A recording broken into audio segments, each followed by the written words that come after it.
You are tuned in to a Fireside Chat with Zany Mystic. Join us now on another exciting metaphysical journey. Relax, tune in, drop out, and take a seat by the fire as we explore new realms and possibilities. This is Magenta Pixie. You can find me at magentapixie.weebly.com. But now, here is Zany Mystic and guest. Enjoy the show. One? Well, I think we're on. Hello, everyone, and welcome to a Fireside Chat with Zany Mystic.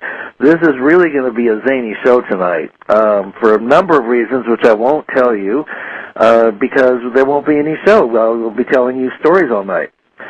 So this is a Fireside Chat with Zany Mystic. My guest tonight is an old friend of mine from Australia, Liz Miller, and she is a very wonderful DJ and artist and healer, vibrational healer, radio announcer, and she has had her own show here, which was called Otherwhere. She hosts a group on Yahoo, also by that name, called Otherwhere. And she has a wonderful, rich voice that will be much more interesting than mine. So let's welcome her to the show now. Hi, Liz. How are you? Hi, Lance. I'm well, thank you. How are you? I'm pretty good. Going up and down and up and down.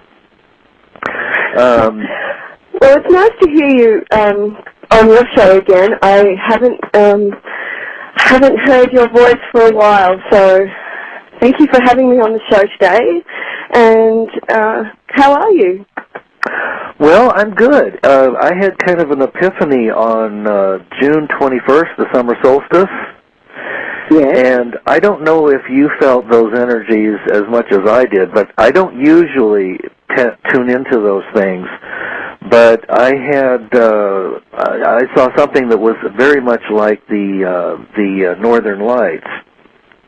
And the next day, everything was different energetically, and I made some changes, and nothing's been the same since.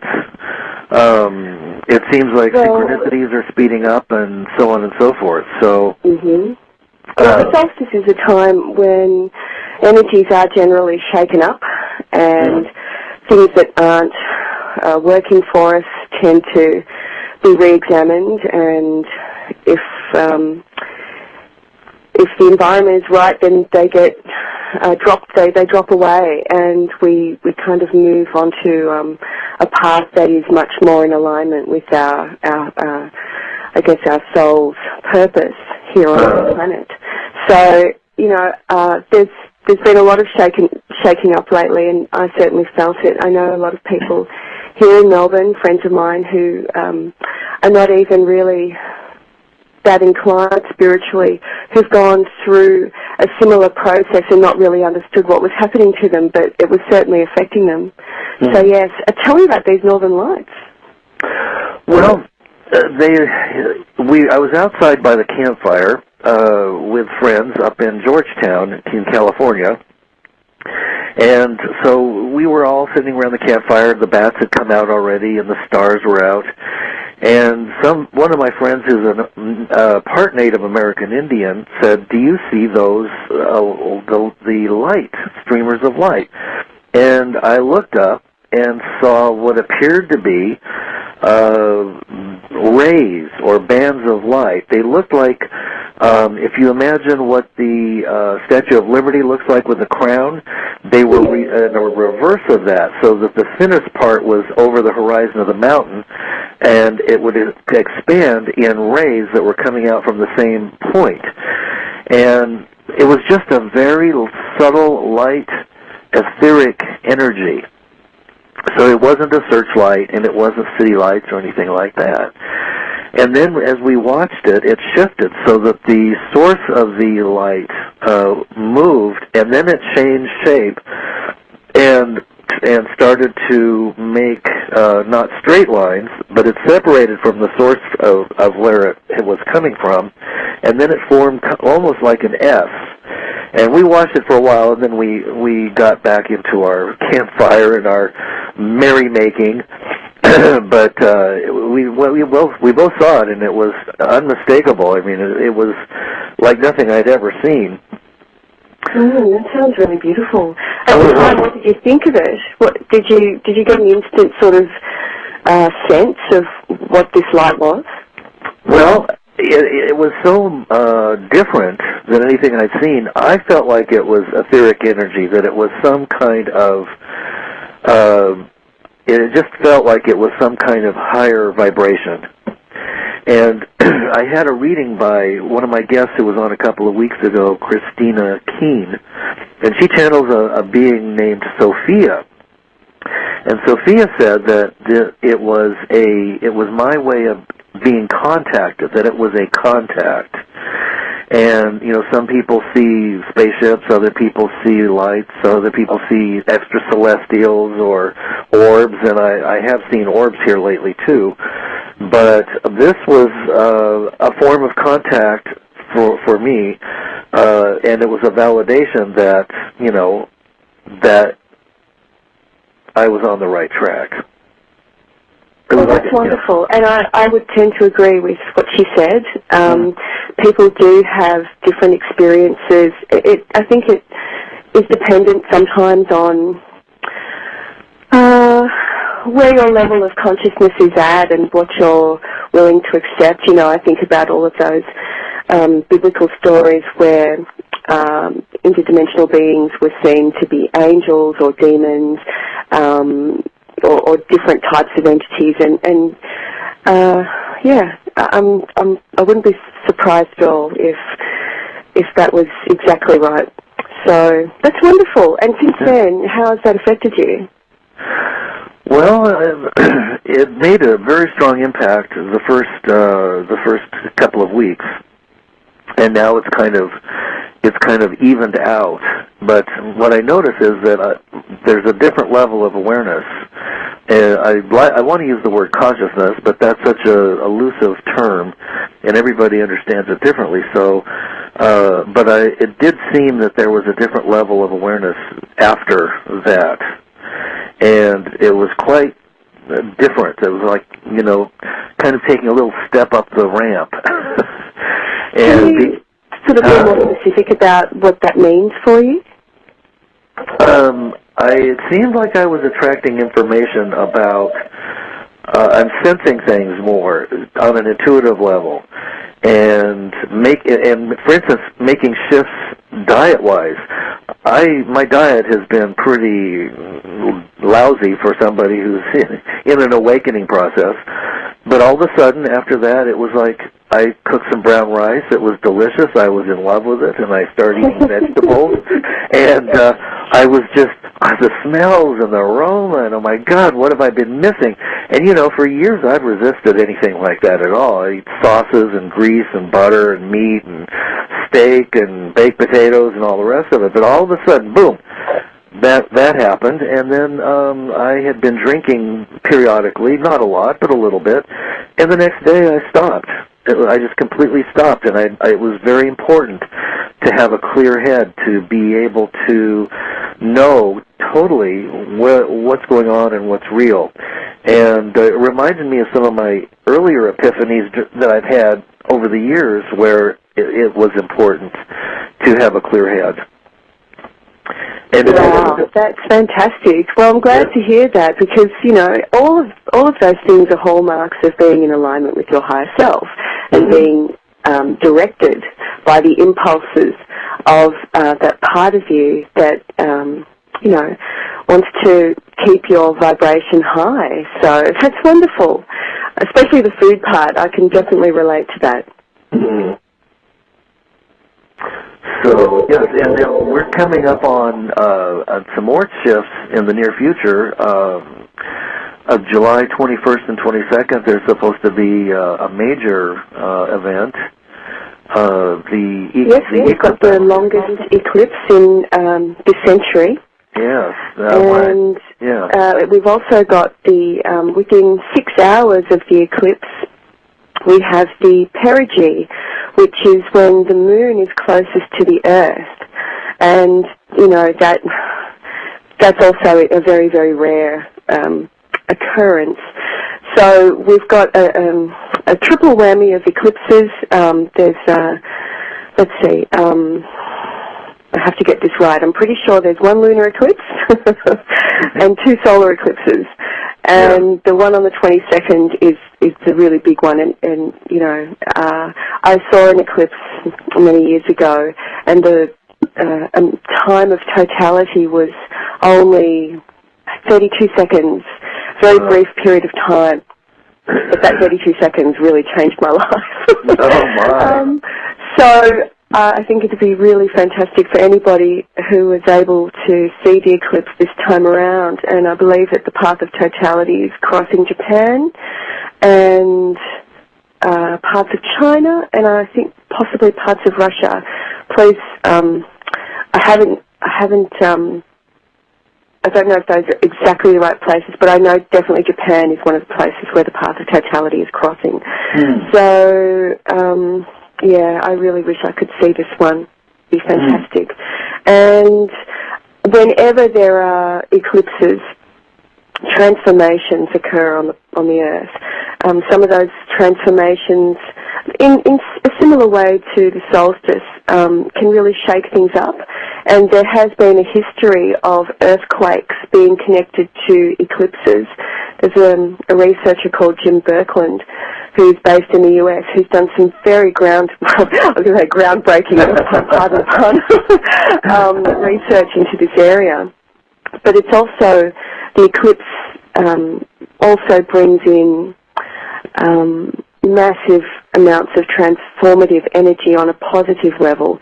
And so, considering how this year has been going so far, and it seems like, you know, from the very beginning of the year, we've just had, bam, one thing after the other, in terms of astronomical alignments and gateways, like the 7-7, and we had some earlier ones as well, where we feel as though there are some star alignments that are going on, bringing in particular types of supportive energies onto the planet that we can then align with if we choose to. This triple eclipse happening at this time is really just like, wow, okay, buckle in. We've been kind of preparing all year so far for some things to be moving, and they have been, but now, you know, we've got some really major stuff happening, and I think a lot of it is connected to the energy of the Divine Feminine. Yes, that would make a lot of sense. It's kind of like I'm waiting for the 4th of July, and I want to see the fireworks, but the 4th of July is already over, and I'm still waiting for the fireworks. You know what I mean? And I want to see this, you know, taking place in the world at large, and of course, it doesn't happen the way that we think that it's going to happen, and we don't always see changes in the world, although everybody feels it.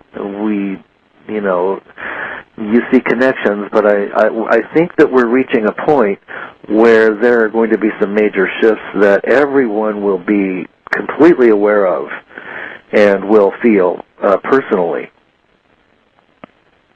And there's also... I think that those major shifts have certainly been happening already. You know, when we think about the economic shifts, the global climate shifts, those are things that are happening and people are really aware of.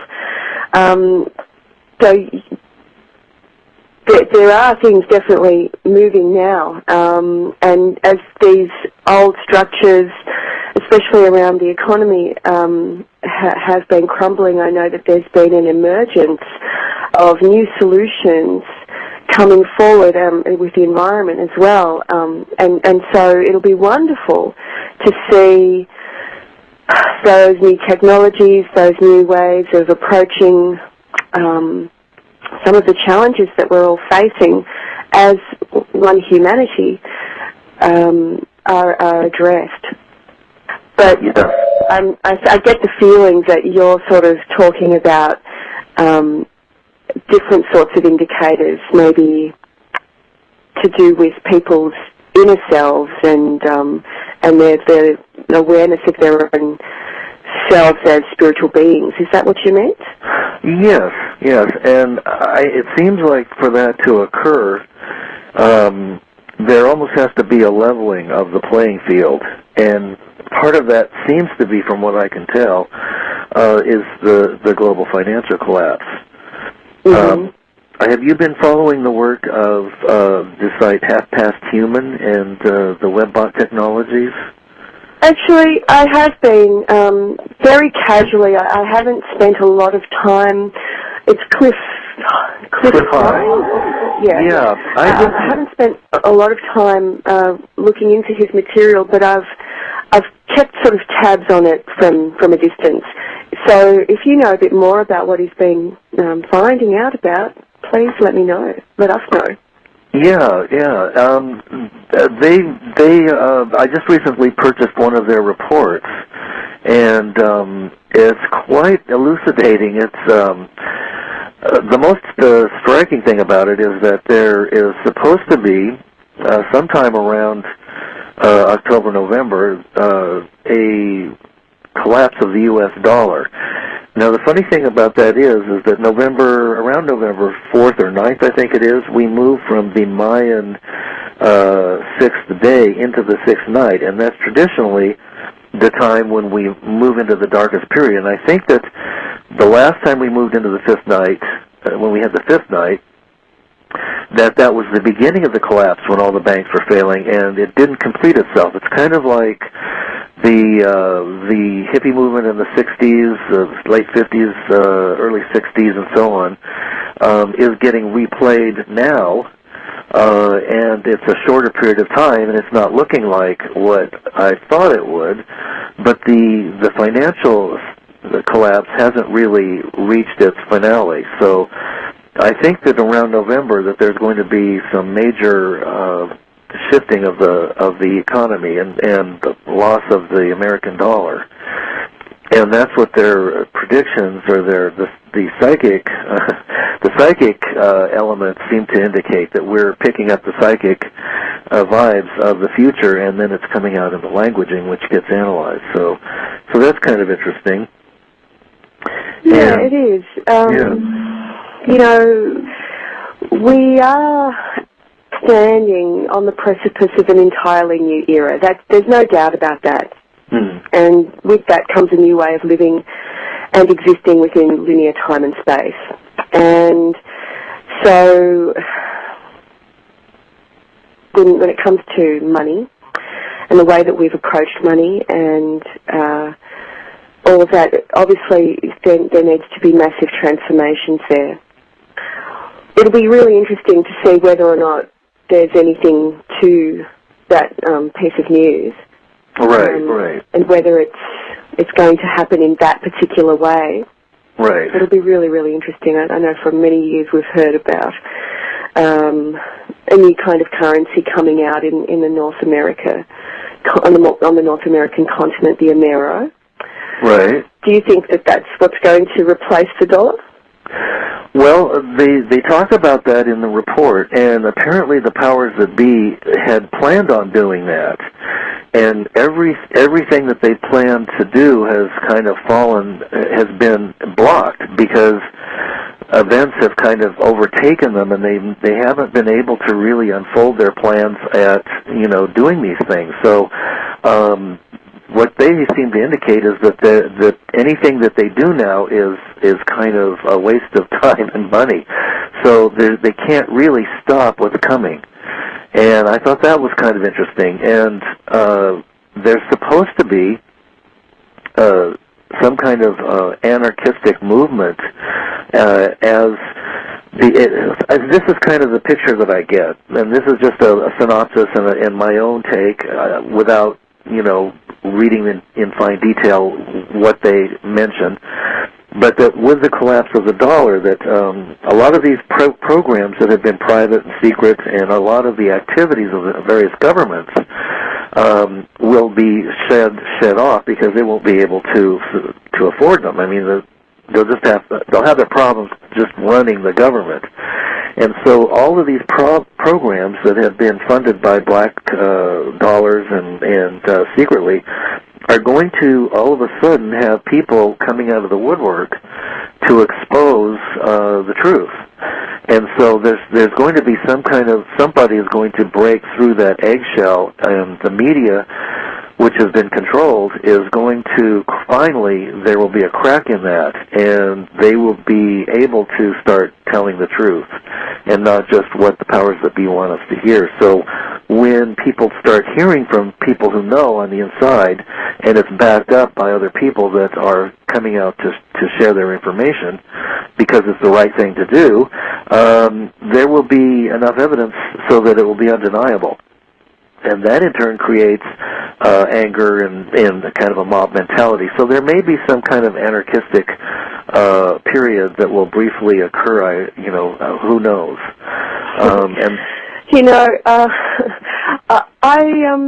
Look, that's all possible. When I think about how we might work with abundance in the future rather than money. Right. I can see some of the transformations happening at this time already, and it's to do with what I'm seeing is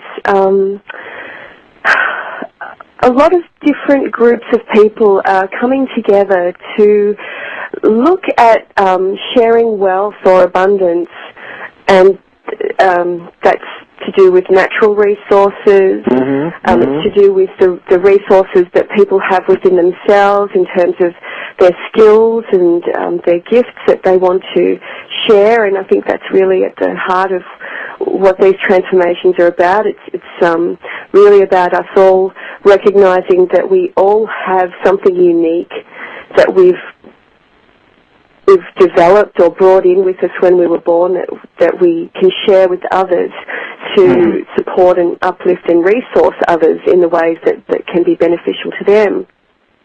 And I've seen some great stuff happening within the food industry. There's a group of people over in LA who started this thing called Fallen Fruit, and they take people around on nighttime tours. They start at dusk, and they've plotted all of the places around LA where there are public fruit trees. And oh yes, I heard about that. Yeah, it's fantastic. And so wherever there are public fruit trees, that fruit is available for free. Yeah. So these people take people around. They tell them where the public fruit trees are, and everyone takes home some fruit. It's fantastic. Yeah. There's also a website, another initiative started in the USA. It seems that there are so many light workers over where you live. Oh, yeah. It's really inspiring to see how people are choosing to use their energy in these new creative ways. It's so fantastic. But there's a website now where you can register, and if you have a fruit tree or you have a crop of some kind and you have an excess of that crop, you can, and these are for, home gardens and very small farmers. If you have an excess, what you can do is tell people on the site, look, I've got too many tomatoes, but I need some apples. Has anyone got some apples? And so if you've got some extra apples and you need some tomatoes, then you can do a swap, or you can, sell them if you want to. It's for people to decide for themselves how they want to do the trade. And it's working great. In I think just 3 months, they've had 5,000 people register on the site. Wow. And so these are the transformations that I really like to consider when consider being the way that we will transform our approach to money, rather than just thinking about it in that very linear way of, we need a currency. Right, exactly. Or we're going to go back to the barter system. It's not as simple as that. Right. It's really, I think, more about us coming up with higher, more creative solutions to the way that we distribute resources. And I think at the heart of that is going to be an acknowledgement within each one of us that we are one. And that as we support and resource one another in whatever way that we can, whatever we are going to be in need of will be there for us, you know, and so much of the journey that we're all on at the moment is so much about trusting that all of our needs are going to be met, and to recognize that those needs are being resourced to us in a non-linear way. That if we simply align our intention with I guess, trust and faith that we are being sourced by our God presence, and that is completely unlimited, and it is totally abundant. Exactly. Then, you know, that's the way we're going to change and transform our approach to how we get on with, you know, whatever it is we need. Yeah. Sorry, I had a bit of a rant there, but I guess it's something that I've been thinking about a lot. That's a good rant, and I agree with you. Another example is the person in Bangladesh who began the microloans. Oh, I know. Isn't that fantastic? It is just amazing. You know, to beggars, you know, it might be a $5 loan, but it's all done on trust, and they have expanded to the extent where there's no profit involved. And the money that they get, they use to develop businesses which don't make a profit. They invest in another business to feed the people that are, and they sell it at a reasonable price, which is a minimal amount, and then the money is all put back into the system. So by removing the profit from the system, they have people now that work for the bank that go out to the beggars and collect their money with, you know, their interest or whatever it is. And they have like a 98% recall of all these loans. And you know, how many banks can say that when they're gouging at 30-some-odd% and trying to get more? And the greed has become so pervasive that they have forgotten, you know, that they are simply cutting off their own feet. So I think that we're going to get to a point where, you know, the profit system is going to collapse and the heart system is going to start taking over, which is laying the foundations now. Doctors Without Borders, Architects Without Borders, you know, and free energy is going to be, or at least almost free energy, is just around the corner. You know, it's been suppressed. Actually, you've reminded me about the couch surfing website as well. When I was in the States, I used that website to find a place to stay in Seattle, and ended up meeting someone so fantastic.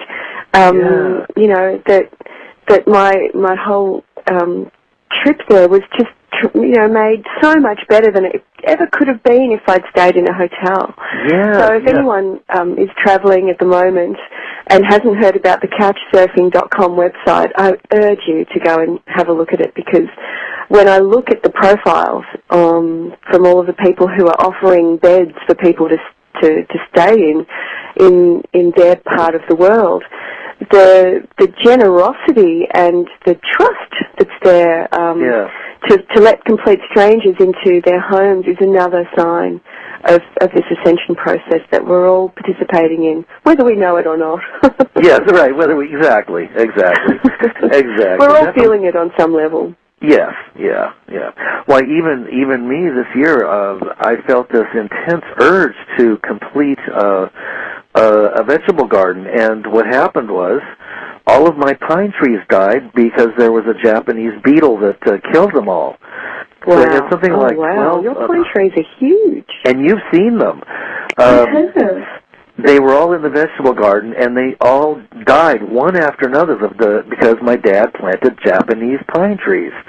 And so this Japanese pine beetle just completely destroyed them. So I was so fortunate to have a wonderful neighbor who volunteered to help me at a reduced cost, and literally sawed them all down, cut them up, and we, burned them up. And so now, as a result, I have a space where I have planted green beans in the ground, and snow peas and artichokes and strawberries and some other things, and this is my first year of a garden, which will then be shared with those who don't have as much. So, I'm getting to realize one of my dreams here on my own property by having something die and something else is being reborn, like the phoenix from the ashes. Well, it must be lovely tending your garden and seeing all of these things growing and being able to, I guess in a month or so you'll be able to do your harvest. That'll be exciting. Yes, it will be. So it's a lot of fun. Well, I've been transitioning for the last couple of months into eating mainly raw foods. And it's been something that I had, well, before it started, I had no idea how passionate I would become about it. It was like something just got hold of me, and all I could think about was eating raw. Yes. So maybe at some point you're going to have a similar type of experience with enjoying the bounty from your own garden. But it's something that I think I've really felt inclined to do because of the high level of life force vibration that's in the food. Yes, I agree. Since I've been doing this, I can't even begin to describe how fantastic it's felt. And for me, as someone who's very interested in consciousness and raising consciousness, it's been almost like I don't have a choice. I have to do this, and every cell in my body is craving uncooked food.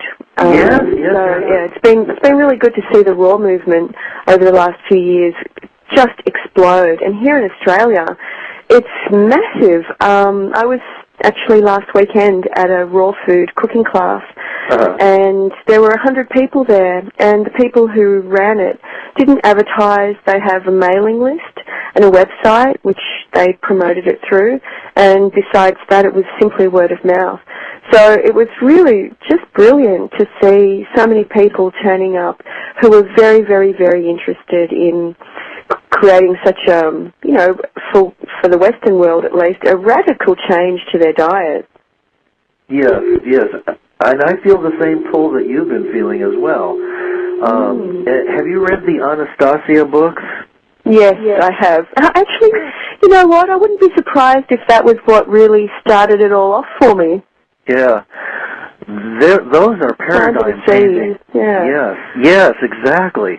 And of course, you've had people like Jasmine on your show in the past too, who's a breatharian, and I saw her at the Mount Shasta event with David Icke and a few others. I can't remember. And Jean-Claude Coven was there too.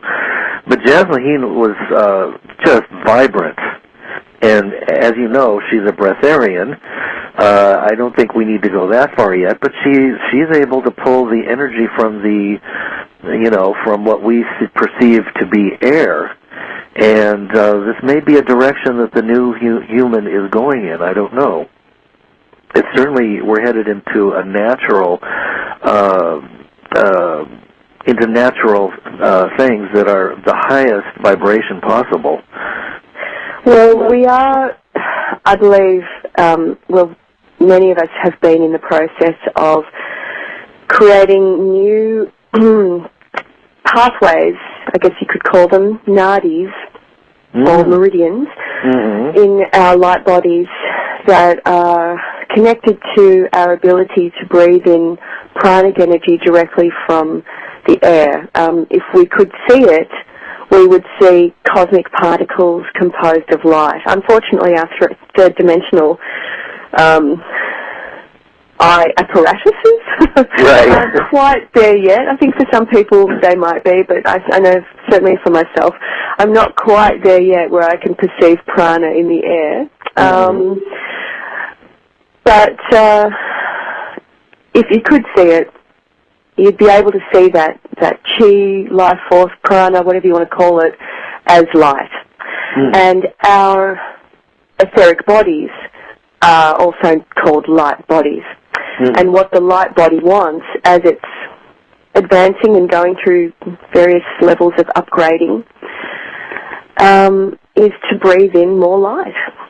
So it makes sense that there would be examples of a future human prototype on the planet now to hold the space for others who in the future would like to align with that space. And so perhaps you and I are both, going through that next step in wanting to take in more light, and we're doing it via eating living foods.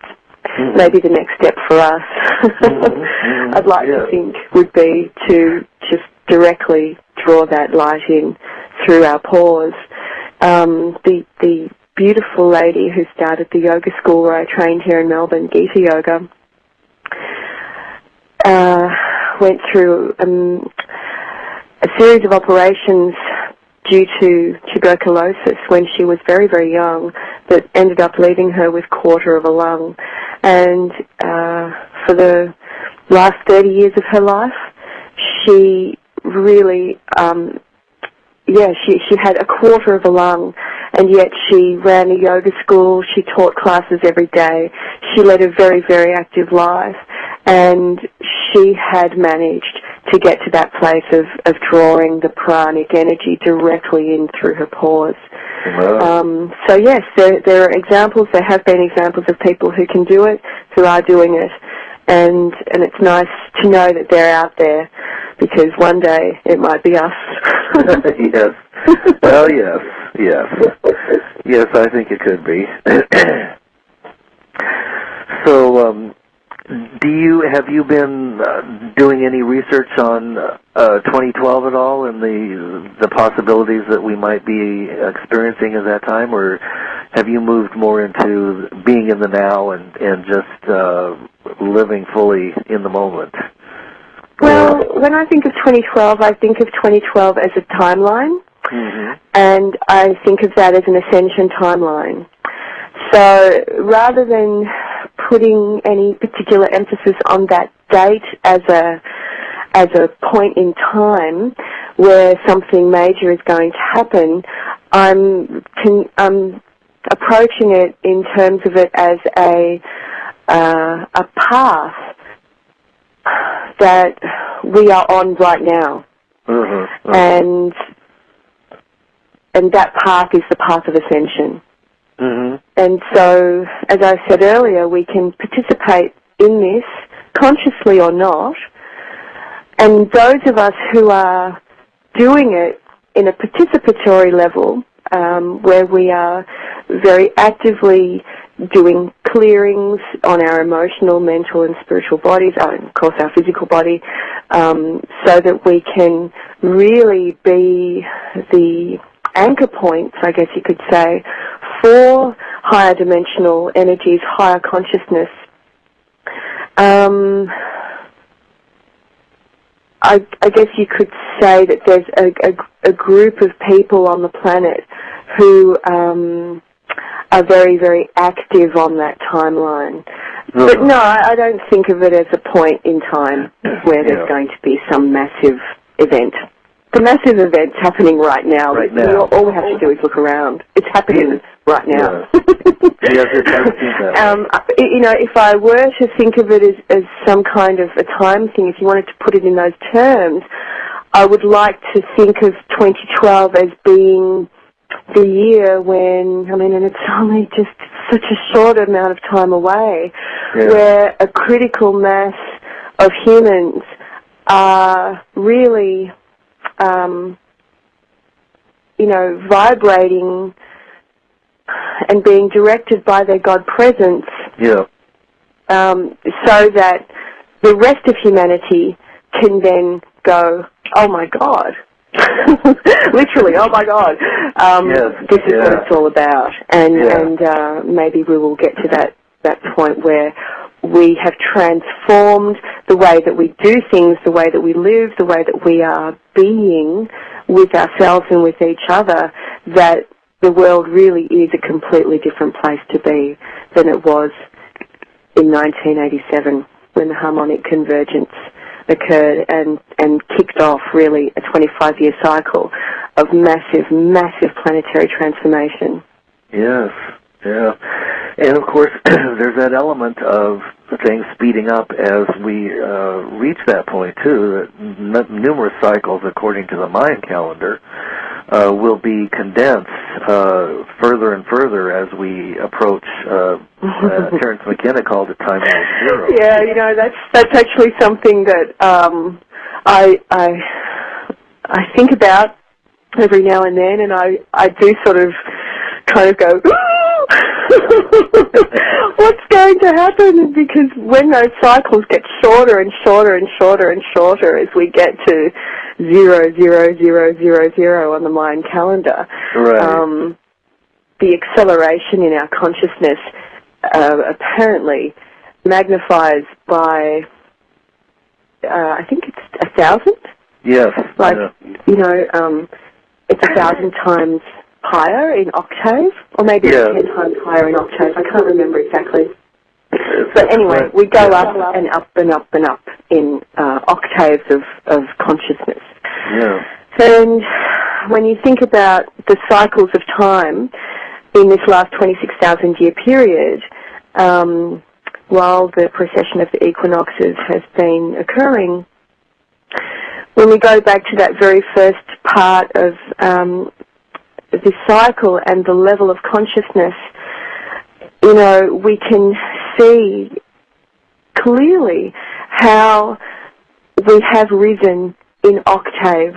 You know, the way that we were back then, the way that the planet was back then was so much slower, really, in every way than it is today in terms of consciousness. And now with the computing speeds that we're achieving, the way that we have turned to the mineral kingdom and begun to really understand how its vibrational properties can work with us, and we see that very much in the computer industry as well.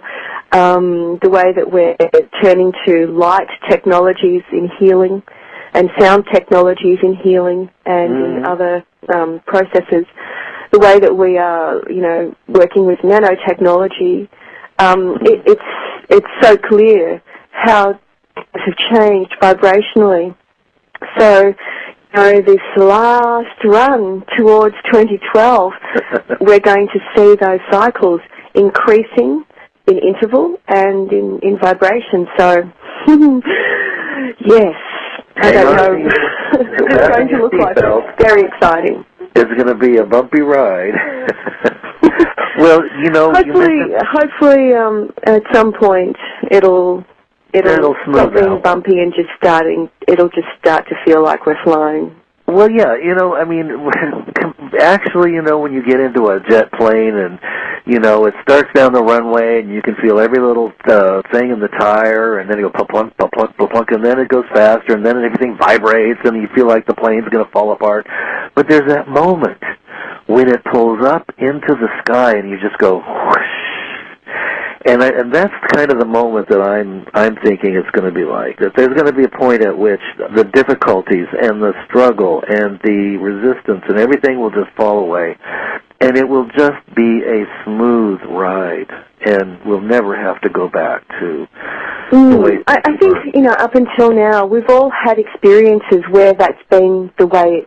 You know, we've had days where it's been like that, or we've had moments where everything's just come together to make a miracle happen, you know, something so incredible that was exactly what we needed at that time.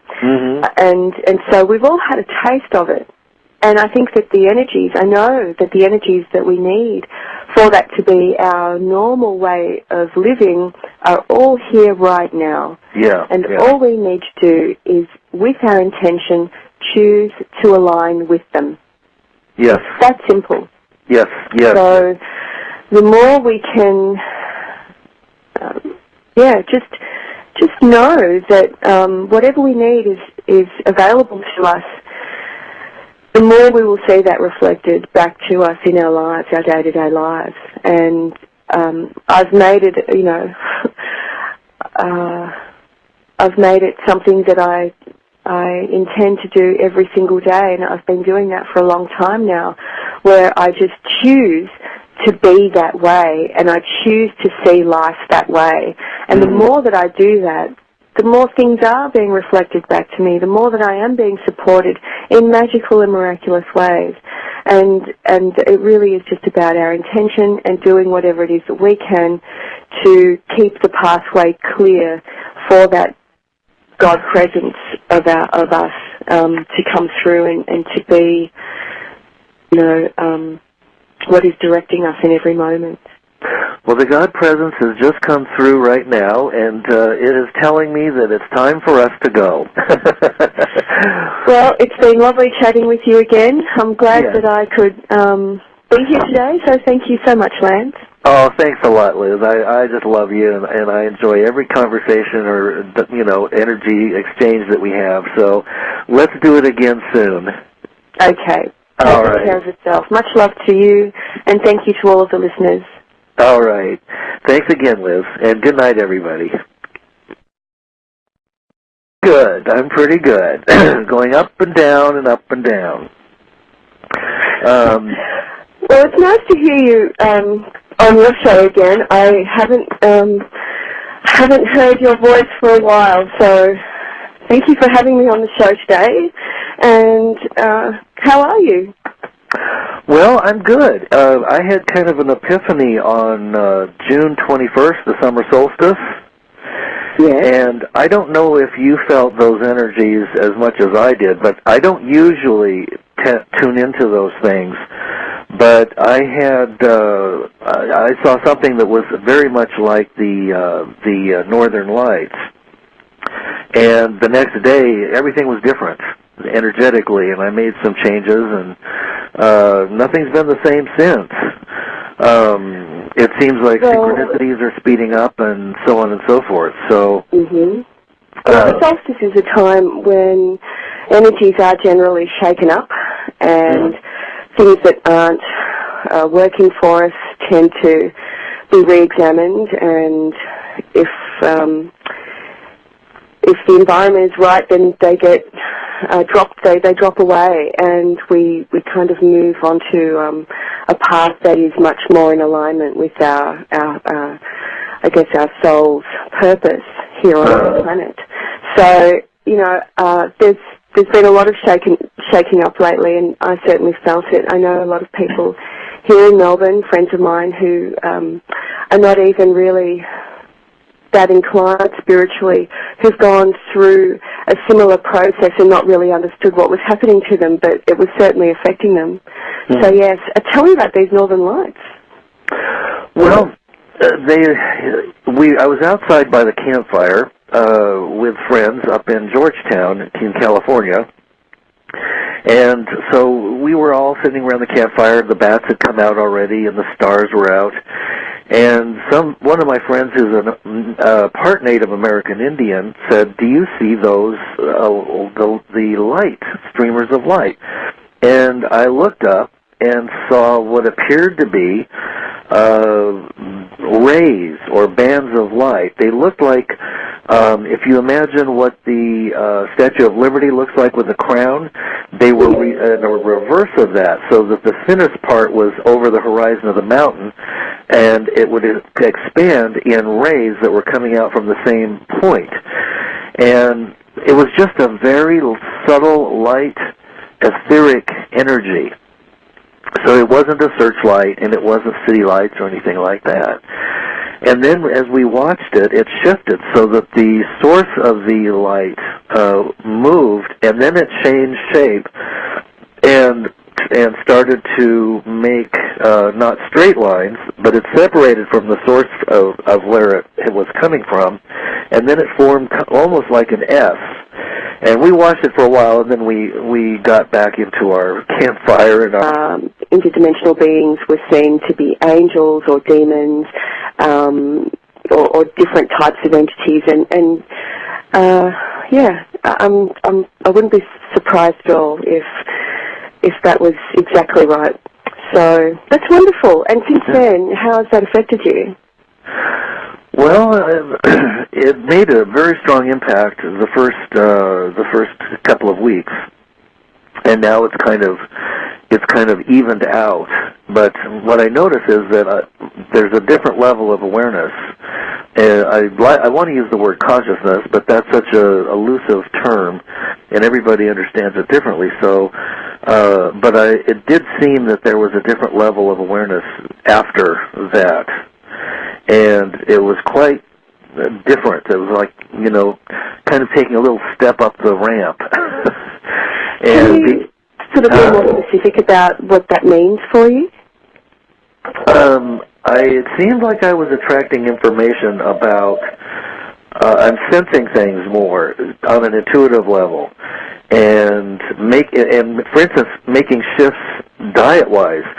My diet has been pretty lousy for somebody who's in an awakening process, but all of a sudden after that it was like I cooked some brown rice. It was delicious. I was in love with it, and I started eating vegetables, and I was just, the smells and the aroma, and oh my God, what have I been missing? And for years I've resisted any. You are tuned in to a Fireside Chat with Zany Mystic. Join us now on another exciting metaphysical journey. Relax, tune in, drop out, and take a seat by the fire as we explore new realms and possibilities. This is Magenta Pixie. You can find me at magentapixie.weebly.com. But now, here is Zany Mystic and guest. Enjoy the show. One? Well, I think we're on. Hello, everyone, and welcome to a Fireside Chat with Zany Mystic. This is really going to be a zany show tonight for a number of reasons, which I won't tell you because there won't be any show. We'll be telling you stories all night. So this is a Fireside Chat with Zany Mystic. My guest tonight is an old friend of mine from Australia, Liz Miller, and she is a very wonderful DJ and artist and healer, vibrational healer, radio announcer, and she has had her own show here, which was called Otherwhere. She hosts a group on Yahoo, also by that name, called Otherwhere. And she has a wonderful, rich voice that will be much more interesting than mine, so let's welcome her to the show now. Hi, Liz. How are you? Hi, Lance. I'm well, thank you. How are you? I'm pretty merrymaking, but we both saw it, and it was unmistakable. I mean, it was like nothing I'd ever seen. That sounds really beautiful. At the time, what did you think of it? What did you get an instant sort of sense of what this light was? Well, it was so different than anything I'd seen. I felt like it was etheric energy, that it was some kind of, it just felt like it was some kind of higher vibration. And I had a reading by one of my guests who was on a couple of weeks ago, Christina Keene, and she channels a being named Sophia. And Sophia said that it was my way of being contacted, that it was a contact. And, some people see spaceships, other people see lights, other people see extracelestials or orbs, and I have seen orbs here lately too. But this was a form of contact for me, and it was a validation that, that I was on the right track. Well, that's wonderful, and I would tend to agree with what she said. People do have different experiences. I think it is dependent sometimes on where your level of consciousness is at and what you're willing to accept. I think about all of those biblical stories where